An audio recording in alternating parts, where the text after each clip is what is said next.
A continuación tiene la palabra el diputado Daniel Núñez. Diputado Núñez. Tiene todo el tiempo la bancada. Son 8 minutos.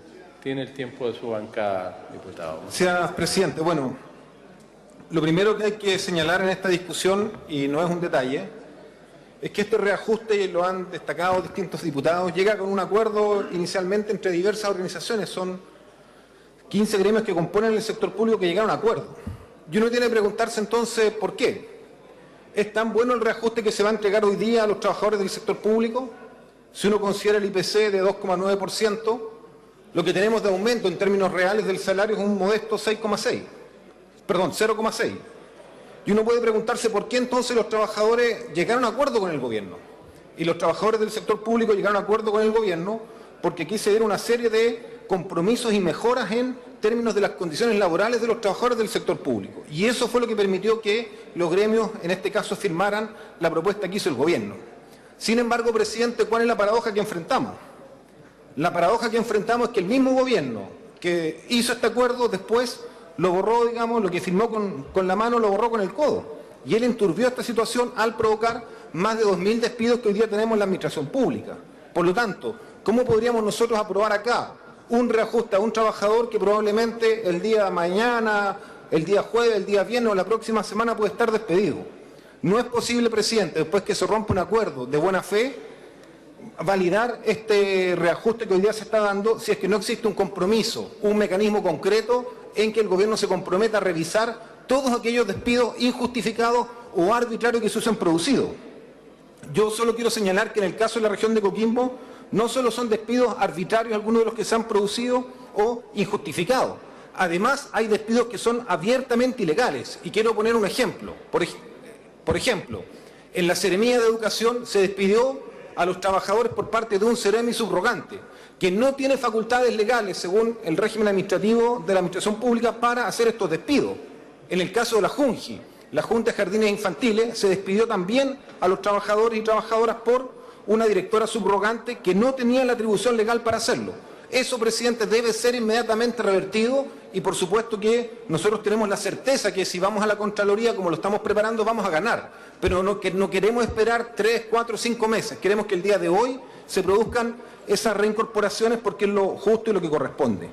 Yo quiero que, por lo tanto, presidente, en estas condiciones, si no hay un documento escrito, un compromiso claro, acordado también con los trabajadores del sector público, particularmente con la ANEF, que indique que existe la voluntad y un mecanismo para revisar cada uno de estos despidos, nosotros evidentemente no podemos aprobar este reajuste, aun cuando se haya llegado a acuerdo inicial y se haya abusado de la buena fe de los dirigentes y organizaciones del sector público que firmaron el acuerdo. Hay que señalar también, presidente, que hay otros 3 temas que yo no puedo dejar de comunicar y pronunciarme. Hoy día, en este momento, tenemos una serie de trabajadoras de Integra que están en paro y que además se han movilizado toda esta semana, en algunos casos siendo brutalmente reprimidas por Carabineros. Lamentablemente, presidente, en este acuerdo no se consideró la situación de las trabajadoras de Integra, con quien yo y la bancada de diputados y diputadas del Partido Comunista solidariza, puesto que ellas no tienen las mismas condiciones laborales y de remuneraciones que tienen hoy día los trabajadores de la JUNJI. Por lo tanto, es tremendamente necesario que se incorpore en esta negociación, en este proyecto de ley de reajuste, un mecanismo de compensación para las trabajadoras de Integra, de tal manera que puedan, en el tiempo o en un periodo de tiempo definido, asimilarse a las condiciones que tienen las trabajadoras de los jardines infantiles. Hay un segundo punto que también es muy importante y nos han hecho ver los dirigentes de los asistentes de la educación. En este proyecto de reajuste del sector público, lamentablemente se ha producido una modificación importante al estatuto de los funcionarios que tienen los asistentes de la educación. Un logro que habían conseguido hace pocas semanas, hoy día se está vulnerando en un aspecto específico y nosotros vamos a pedir, junto a otras bancadas de oposición, una votación separada en relación a ese punto, puesto que evidentemente no podemos, por la vía del reajuste, mermar un derecho que ya ganaron los trabajadores asistentes de la educación después de tantos años de estar esperando y luchando por tener un estatuto funcionario para ellos. Y por último, presidente, hay un tema que ya han planteado otros diputados acá y me parece muy importante reiterarlo. En la Comisión de Hacienda de la Cámara de Diputados presentamos una indicación con los diputados Jackson, Boric, Auti y Monsalve para establecer que, en el caso del reajuste de los diputados, senadores y otras altas autoridades de gobierno, este reajuste fuera o quedara en 0 pesos. Algunos nos van a decir que esto es populista.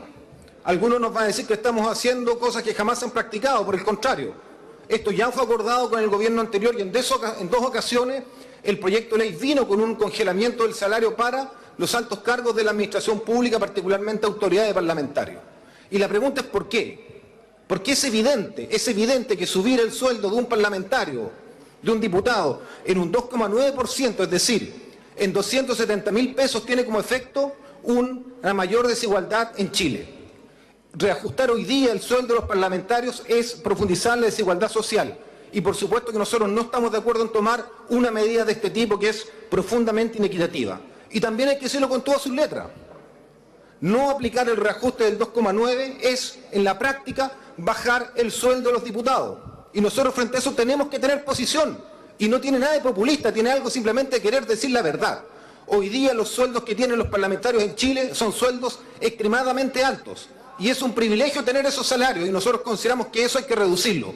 Como acá no ha habido el valor en esta Cámara de votar el proyecto de ley que rebaja el sueldo de los parlamentarios, por lo menos tengamos el valor de rebajarlo mínimamente en este momento a través de no aprobar el reajuste del 2,9%. Por eso entonces, diputados y diputadas, es que nosotros vamos a votar a favor de la indicación que presentamos y le pedimos a esta Cámara que en un mínimo gesto de consideración hacia lo que hoy día se está viendo, esta distancia, este abismo que separa a la ciudadanía con el mundo político, tomemos conciencia de lo importante que son estos gestos. Lo que estamos pidiendo es un gesto mínimo.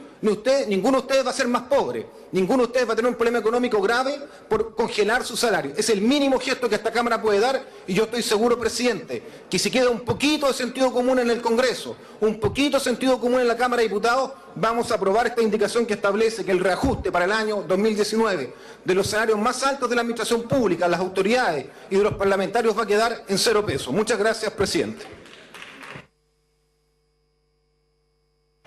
Muchas gracias, señor diputado. A continuación tiene la palabra el diputado